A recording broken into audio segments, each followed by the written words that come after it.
മർക്കോസ് 9:5. റബ്ബി, നാം ഇവിടെ ഇരിക്കുന്നത് നല്ലത്. യേശു പത്രോസിനെയും യാക്കോബിനെയും യോഹന്നാനെയും കൂട്ടി ഒരു ഉയർന്ന മലയിലേക്ക് തനിച്ചു കൊണ്ടുപോയി അവരുടെ മുൻപാകെ രൂപാന്തരപ്പെട്ടു. ഭൂമിയിൽ ഒരലക്കുകാരനും വെളുപ്പിപ്പാൻ കഴിയാതെ വണ്ണം യേശുവിൻ്റെ വസ്ത്രം അത്യന്തം വെളുപ്പായി തിളങ്ങി.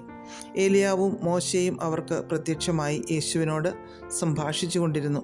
അപ്പോൾ പത്രോസ് പറഞ്ഞതാണ്, റബ്ബി, നാം ഇവിടെ ഇരിക്കുന്നത് നല്ലത് എന്ന്. ലോകത്തിൻ്റെ തിരക്കിൽ നിന്നൊഴിഞ്ഞ് ശബ്ദ കോലാഹലങ്ങളിൽ നിന്ന് മാറി യേശുവിനോടൊപ്പം കുറച്ച് സമയം, അത് ഏറ്റവും നല്ലതായി പത്രോസിന് തോന്നി.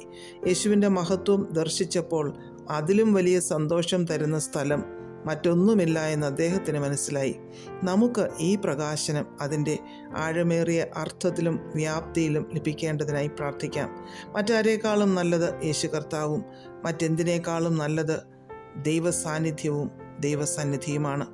സങ്കീർത്തനം 84:10 നിന്റെ പ്രാകാരങ്ങളിൽ കഴിക്കുന്ന ഒരു ദിവസം വേറെ 1000 ദിവസത്തേക്കാൾ നല്ലതാണെന്ന് കോരഹ് പുത്രന്മാർ പറഞ്ഞിരിക്കുന്നു.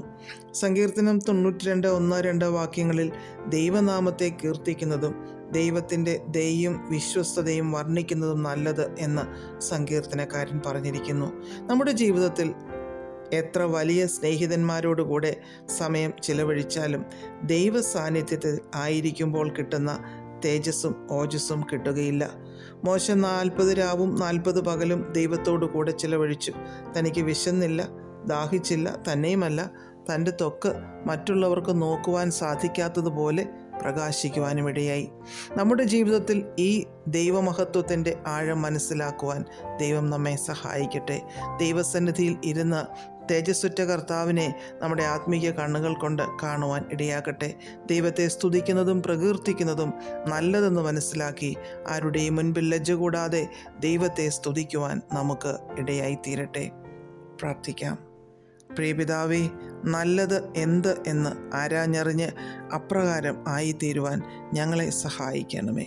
യേശുക്രിസ്തുവിൻ്റെ നാമത്തിൽ ആമേൻ. God bless us all.